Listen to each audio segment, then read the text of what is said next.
know one thing about having a phone, you really don't want to, get any damage in it. Maybe it's spitting some water in it. Maybe you want to take something underwater. Maybe you're an adventurous kind of person. Well, Otterbox might just have the solution for you and your phone. Here's my review.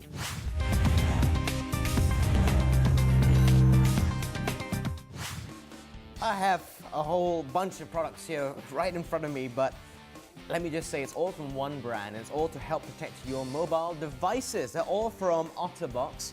So I've got something for the S4, I've got something for the iPhone 5, I've got something for the iPad series, various iPads except the mini pretty much and the original one.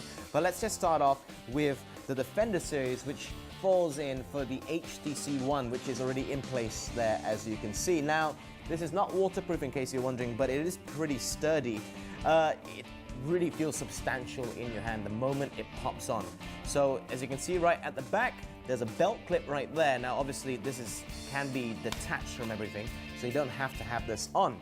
So if you're the type of person that likes to wear it on your belt, maybe you're going to do a bit of climbing or something, stick it on and hope for the best. It seems very, very secure and adds an extra bit of protection. This is the key part though. It's inside here. And the reason I said it wasn't waterproof is you'll see the capacitive buttons there are still touched by your actual hand. It's not completely covered, as of course up here is, if you've used an HTC One would know, is the power button and also to use the infrared as well. So that's kept open, but everything else is pretty much covered, including the bulk of the screen right there to prevent it from scratches, etc. Now itself, the ports, everything else is covered, like I mentioned. As you can see, once I pop it open here, and I can also pop it open there. Pop it open, it's rubberized in case you're wondering. So I can just close it like such. Now, you may notice it also curves outwards, protecting everything. So should this fall, like such, it means the screen won't hit the ground. It will actually be the case, the protective case. And I have to say that obviously is a big, big deal if you are very, very clumsy with your devices. Very nifty, and I have to say, still can't quite get used to the size. It feels very sturdy, but maybe in time. Now, on to the next device.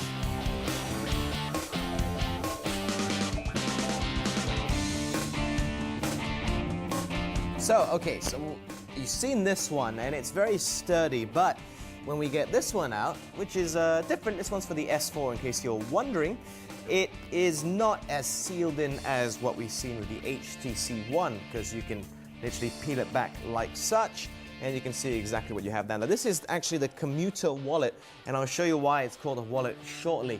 You may notice the back itself, some people might not like this, some people will. It adds about 50% extra thickness right along here. Now, the reason is very simple. The reason it's called a wallet is because of that. It slides in and out, as you can see, and there's space there for some credit cards and also maybe 1 or 2 notes and a bill as well. So it's safely enclosed at the back of your phone, and I can just slot it back into place like such, and there you go. So that's why it looks an extra bit thick. So if you're willing to compensate for that, that could actually do you the job. I know some people have those foldable cases where you tend to put in maybe your IC or maybe your credit cards at the front. In this case, it really feels a lot more secure by having it attached to the back. Then again, I've never been quite certain I want to keep all of my stuff which I have in my wallet with my phone as well. I've always found that a little bit dodgy. Obviously, this is not as secure as what you saw just now, but the fact it's just not as well protected. Obviously, everything on the front here is completely exposed, although everything around the sides is effectively covered. In the same principle, you have that rubberized slot right there for your USB camera. As with the HTC One, is completely open, so you can snap away your pictures. But I'd say you can see why this is built more for city living than going outdoors and running around.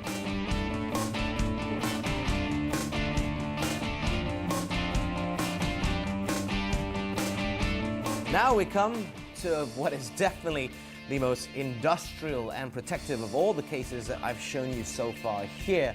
This is the Armor series, and it is a tank and a half. I mean, this, like I mentioned earlier on, none of the other ones are waterproof. This one is. It's completely sealed in, it's completely airtight, and it is a beast and a half to say the least. So I'm just gonna pop it open and show you exactly how it works.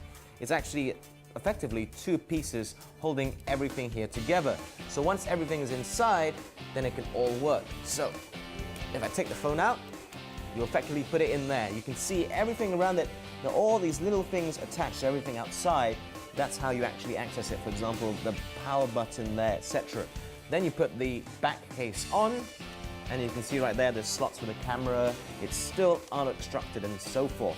And here's where it gets interesting. This is where you can feel its sturdiness. These clasps make it like a briefcase. So you just slot it on like such, Make sure it's nice and tight, and this is good to go. It is waterproof, and it does not disrupt the functionality of your phone. In fact, when you're playing around with things like sound and so forth, it actually works pretty well if you ask me. So if I just play around with it on the screen, as you can see right there, it works extremely well. Perhaps the home button, a little bit harder to press. That's my only gripe, but I know a lot of people out there like to use the assistive touch which comes up on the screen, so maybe that will work for you. Even right here, if you put the phone on silent or vibrate, there's still a switch there, and of course the volume rocker as well. Again, I should stress, everything is covered, everything is protected. It will allow sound in and out, obviously, if you make phone calls, but it won't allow anything else there. So obviously you can feel safe in the knowledge. Now, this is the most expensive out of all the cases, obviously out of all the mobile devices, because it is the most secure. I'm not sure you need this for day-to-day city living, but if you're gonna go out somewhere, if you're gonna go climbing, I don't know, Mount KK or something, this could prove very, very useful. Or maybe you just wanna take your phone into the water because that really makes you happy. Now we have obviously the one for the iPad as well, working along the same principle. Very cool, very nifty, and the case itself also turns into the stand. I'm not going to get too in depth with this because obviously it's pretty much the same as the rest, although this is not waterproof, I should add, but it does add a protective element to it. Now Otterbox put up a lot of claims with their protective casing, and I have to say it is very, very impressive. If you think you can do the extra dimension, extra size, then this could rock you. If you think that you need something that needs to protect your phone on a day-to-day basis, it could also rock your world. Give it a shot, give it a go, have a play, because it could save you a lot of money should you drop your phone into water or on the ground.